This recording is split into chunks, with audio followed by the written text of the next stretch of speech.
Hi, I'm Nick from One Web Street. In this video, I'm going to be talking about GDPR, the new data protection regulations that are going to be enforced from the 25th of May 2018 in the European Union. Now, if your business is established in the EU or you serve prospects or customers inside the EU, then it's worth taking note of these regulations. There's been a lot of speculation and media coverage saying that the maximum allowable fine for GDPR from the 25th of May 2018 is going to be approximately 20 million euros or 4% of global turnover, whichever is higher. Now that's a maximum fine, but the bit of sensationalism around it has then got small business owners and large business owners thinking and going, oh, that sounds like a bit of a hefty fine, especially since a lot of the different member states in the EU, their maximum allowable fine at the moment is around about 500,000 sterling. That's about 700, 800,000 US dollars. So if it's going up to quite a lot more than that, then it's worth taking note of. Now, what does GDPR cover? Well, it covers personal data of individuals. So those individuals can be customers, so B2C, and it can also be B2B, because you're identifying the individuals in the data that you hold and process when you're acting as a supplier to B2B, to businesses in a B2B scenario. Now, what do you need to do as a business? Well, it's all about understanding what data you have on individuals inside the European Union, and then how you're holding, processing, using, or generally doing anything with that information. And it also goes down to the minutiae of someone sends a contact form through your website or places an order, then that's data, and you're holding or using or processing that data at that point and for potentially a few years to come. So it's worth understanding what data you have, and then also putting things in place to ensure that there's data security and that you're acting in a GDPR compliant way, asking for that data, processing that data, and then using that data, storing it, and deleting that data if it comes to that point. Now, there's been a lot of communication recently. You've probably got loads of different emails, even if you're not inside the EU, right? Saying, please opt in, opt out, opt this, opt that, and it's getting a little bit crazy. Now, what they're doing is those companies are relying on one form or one legal ground of processing, which is consent. And that's been talked about a whole lot in the online marketing world. And it is important. Consent is really, really important in GDPR. The EU have stepped up the game on how you can actually process data and keep data, store data, use data under consent. And you can't have pre-ticked or pre-checked boxes anymore. You can't have implied consent anymore.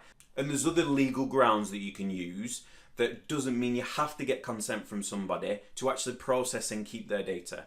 And whenever I refer to processing, it's always about the use, the storage, the transfer, anything around personal data. Now, personal data involves anything of a person's. It's any data that can be matched to an individual person that can then be identified from that data.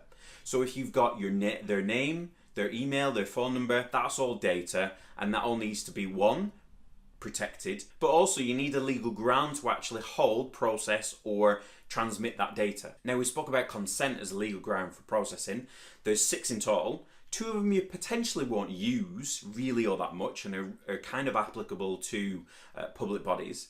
The other 4, including consent, but the other 3, apart from consent, are contracts. So if someone contacts you through your website or phones you up, then you want to be able to communicate with them and maybe send them an email or communicating with them through SMS, text message, or even give them a phone call, right? To see if they want to become a client or a customer, or they have any questions or anything like that. And if you haven't got a contract with them at that point, then they want you to communicate with them and then potentially use your service or product. So you're okay to process the data and the information and any identifying information from them under those grounds. There's also legal obligations, so you're obliged under certain statute in your jurisdiction to keep data on individuals and the contracts that you've had. In the UK, it's the Limitations Act that would require you to keep it. Maybe your insurance company wants you to keep that information as well. So you can pretty much keep that for the 6 or 7 years after that person stops becoming a client. And there's one final one in those four, which is legitimate interests. It's a little bit of a weighing up, balancing situation, whether you can use it and whether you can't. You essentially do need to do a balancing test to ensure that you can. And lots of people will use that in the scenario of a lead magnet being downloaded, as long as it's specifically for that purpose of sending the emails for that. Whereas other people believe that, well, no, I actually want a checkbox, a tick box for a person to say and consent to me sending them emails, or using a double opt-in to have the consent. Because there's an onus on the actual business to prove that consent was freely given, and then that consent can be withdrawn at any point, any time by the individual person. Now, those are the four legal grounds of processing information that you'll probably use going forward. There were two others that we spoke about that you're probably not going to use because you're not a public body. There's also the fact that there's other things in your business that will require you to look at and analyze and assess. There's data security, ensuring that all your devices have got adequate protection. There's data transfers, so if you transfer any information outside the EEA, the European Economic Area, then there's restrictions on that as well. That's ensuring that the data that's held is kept in a secure environment and that there's certain restrictions put in place. Now, it's too long to go in a short video, and I'll be pointing you to information where you can go and find out more about that.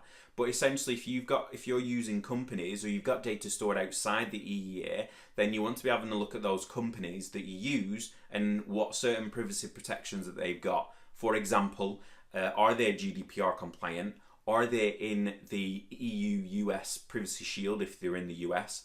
Or are they going to be using model clauses inside their terms and conditions and the agreements with you to protect data and ensure privacy? There's also other restrictions. So if you have got sensitive data of people, and that relates to any health or medical data, any religious information about them, to do with trade union membership, anything to do with their ethnicity, their sexual orientation or preference, anything along those lines, then that's going to be known as sensitive data, and there's extra provisions in that. And there's also other things like photos and videos of people, they're covered under regulations as well, so it's any point where an individual can be identified. And a lot of small business owners are running a little bit frantic at the moment because there's so much to do.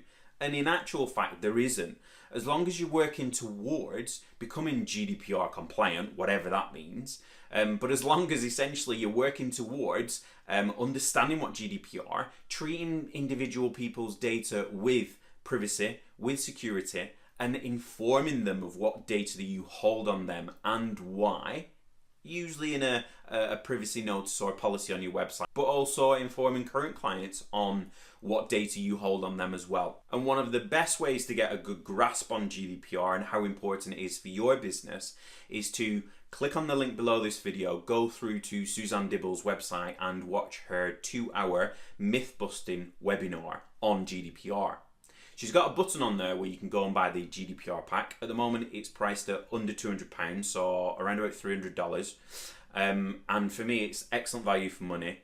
You've got all the different checklists, policies, agreements, and lots of other things that you'll need for online and offline for your business to become GDPR compliant, whatever that actually means. But it gives you a good understanding and a good foundation, and helps you work towards GDPR compliance and ensuring that things in your business, so yourself as a business owner, but also employees, contractors, are informed about how data should be protected and what responsibility you've got as a business.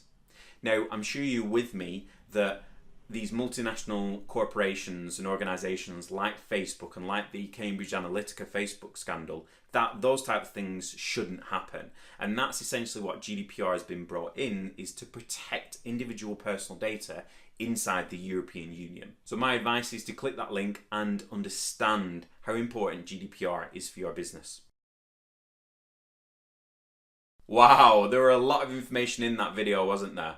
Now, it was really brief. I didn't cover half of the things that you need for your business. But if you want to grow the number and the quality of leads in your business from the online world, then click on the subscribe button. Subscribe to the One Web Street channel on YouTube, and myself, Nathan, and the rest of the team will be bringing tutorials and videos to you in the future.